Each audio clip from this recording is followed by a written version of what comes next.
va rappeler que cette maladie est apparue en Chine en novembre 2019. Le fait est que plusieurs organisations internationales avaient déjà imaginé une pandémie d'origine animale à partir de 2010. Vous en pointez les détails pour le moins troublants dans la version augmentée de la réédition des Chroniques du mondialisme. Expliquez-nous. Oui, c'est dans une très longue conclusion que donc rédigée pour Chroniques du mondialisme aux éditions Culture et Racines et livre qui sort début novembre, je l'indique, où j'ai expliqué un peu l'arrière-fond, la chronologie. Effectivement, la Fondation Rockefeller a, en 2010, présenté un rapport avec différentes possibilités, en particulier le rapport qui explique possibilité d'une pandémie qui cause énormément de morts et qui oblige à l'instauration de mesures dictatoriales pour gérer la situation et le désordre.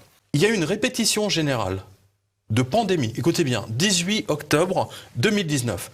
Vous avez Bill Gates, vous avez le Gavi, vous avez la fondation Bill Gates, vous avez tous les médecins de Bill Gates, et surtout, vous avez la numéro 3 qui était patronne de la CIA à l'époque sous Barack Obama, et l'université d'Oxford, les laboratoires pharmaceutiques, bien sûr.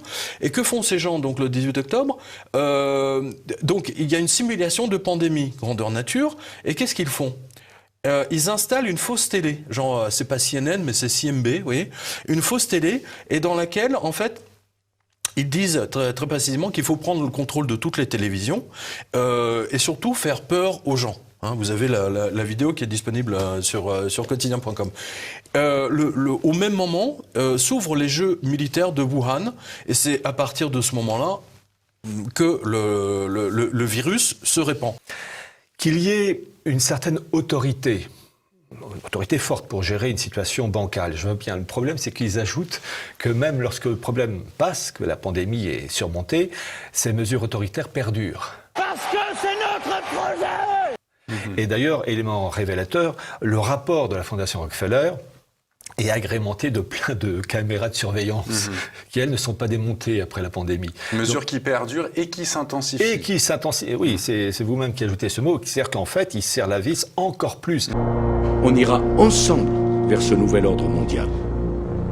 Et personne, je dis bien personne, ne pourra s'y opposer. Car à travers le monde, les forces au service du changement sont considérablement plus fortes que les conservatismes et les immobilismes.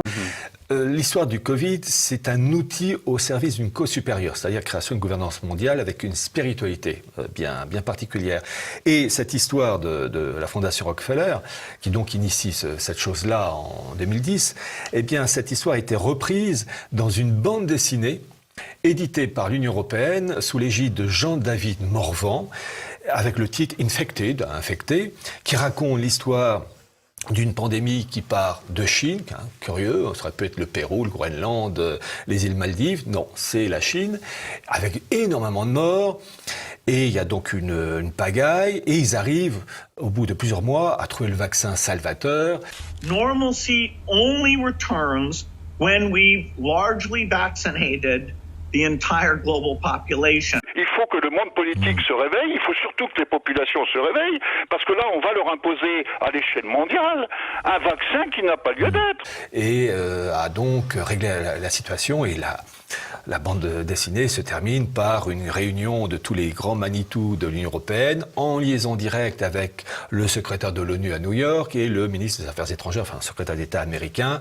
Et tout ça se termine sous les flonflons pour dire en gros, on a dominé et réglé la situation, mais ça va nous aider aussi à instaurer une mesure unique pour gérer les problèmes de santé à l'échelle planétaire. En fait, ces problèmes sont utilisés pour mettre en place des mesures qu'on ne pourrait pas installer si le problème n'existait pas. Donc, bienvenue le problème.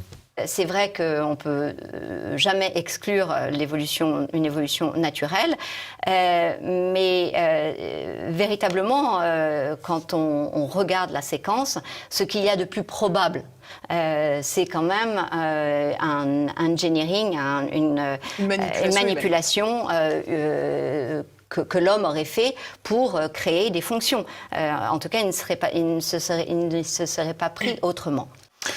Vous estimez, Pierre Hilard, que l'apparition de cette pandémie, le Covid-19, et son utilisation pour imposer un confinement général, des mesures liberticides, l'effondrement des économies mondiales n'est qu'un phénomène déclencheur, mais pour déclencher quoi? Pour aller vers quoi?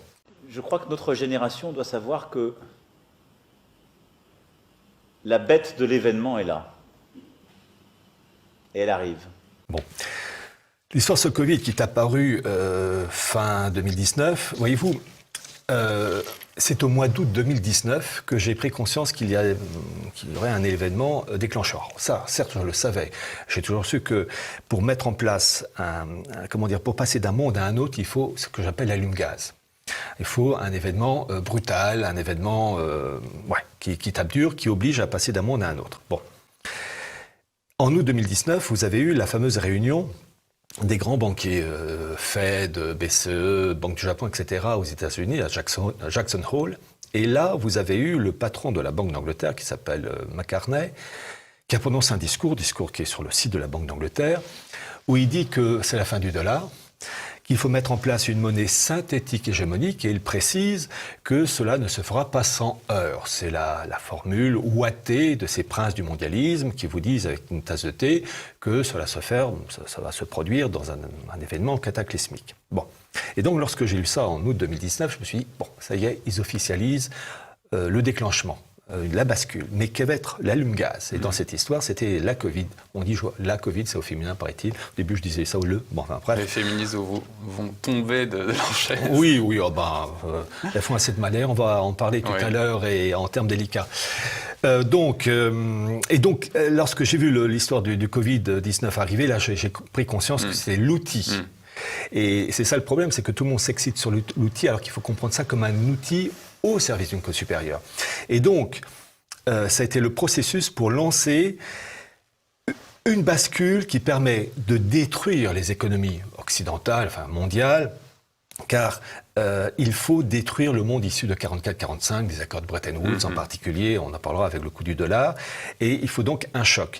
Et donc il y a eu ce confinement, et pour vous montrer l'aspect liberticide de la chose, donc on a été bloqué du 17 mars au 11 mai, 2020, et ensuite il y a eu un déconfinement léger. On pouvait se déplacer de chez soi dans un rayon de 100 km sans avoir à présenter ses papiers. Eh bien, je demande aux personnes de se référer au grand classique, 1984, Orwell. Alors, à titre personnel, j'ai l'édition de poche. Alors, vous allez page 158, et l'ami Orwell, dont livre paru en 1949, précise que dans ce monde kafkaïen et dictatorial, liberticide à souhait, eh bien, les personnes peuvent sortir de chez elles sans présenter leur papier d'identité dans un rayon de 100 km.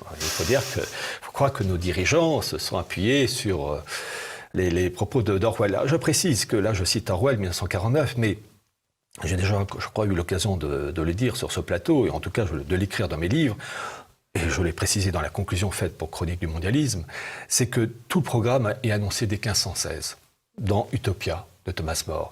Annoncé aussi dans l'ouvrage d'Émeric Crusset, 1623, Le Nouveau Ciné, dans La Nouvelle Atlantide, de 1626 avec Francis Bacon, je pense, Anacharsis Clots.